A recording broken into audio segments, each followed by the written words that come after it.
Αγαπητοί εν Χριστώ αδελφοί, καλώς ορίσατε σε μια νέα σύντομη παρέμβαση και εκπομπή με θέμα την αγιοκατάταξη της αιρετικής γερόντισσας Γαβριλίας.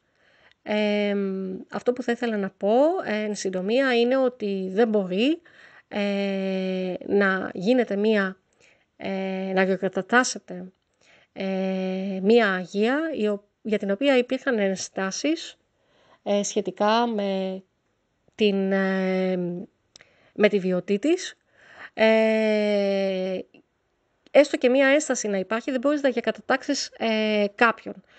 Στο παρελθόν είχαν μιλήσει πάρα πολλοί μοναχοί και μητροπολίτες για την αιρετική γερόντισσα Γαβριλία και τις κακοδοξίες της, και ξαφνικά βλέπουμε να αγιοκατατάσσεται ένας άνθρωπος ο οποίος δεν είχε τίποτα θα λέγαμε πατερικό. Δυστυχώς και εμείς έχουμε κάνει λάθος, εγώ προσωπικά, διότι πίστευα ότι κάτι υπήρχε καλό, όμως στα χρόνια του Αντιχρίστου, στα έσχατα χρόνια, θα αγιοκατατάσσουν Αγίους οι οποίοι προωθούν τον οικουμενισμό. Να μην ξεχνάμε το γεγονός ότι η γερόντισσα Γαβριλία είχε στενές σχέσεις με τον Πατριάρχη Αθηναγόρα. Ξέρετε ποιος είναι ο Πατριάρχης Αθηναγόρας. Είχε σχέση με τους παπικούς, με τους προτεστάντες, και όλα αυτά από μόνα τους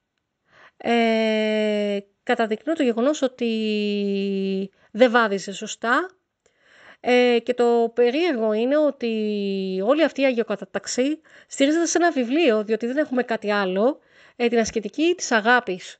Δεν υπάρχει κάτι άλλο, το οποίο είναι γεμάτο κακοδοξίες στο βιβλίο, δυστυχώς. Εγώ αισθάνομαι πάρα πολύ άσχημα για το γεγονός ότι πίστεψα για κάποια στιγμή ότι η γερόντισσα είχε κάτι καλό να δείξει.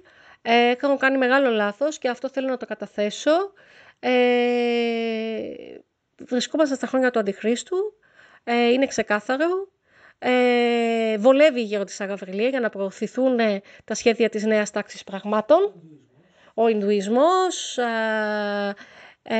ο οικουμενισμός, η ομοφιλοφιλία, έτσι, αγαπάτε τη φύση κτλ. Αυτό ήθελα να καταθέσω στην αγάπη σας. Τώρα λεπτομέρειες σχετικά με τις αιρέσεις της γερόντισσας Γαβριλίας.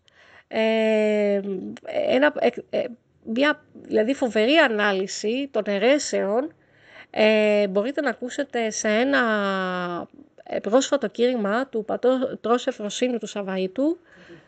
Κατήχηση βασικά σε πράγματα που κανένας μας δεν γνωρίζει, και θα το παραθέσω στο link παρακάτω στα σχόλια, έτσι ώστε να το παρακολουθήσετε για να μάθουμε μερικά πράγματα όλοι μας, οι ακατήχητοι ουσιαστικά. Σας ευχαριστώ πολύ.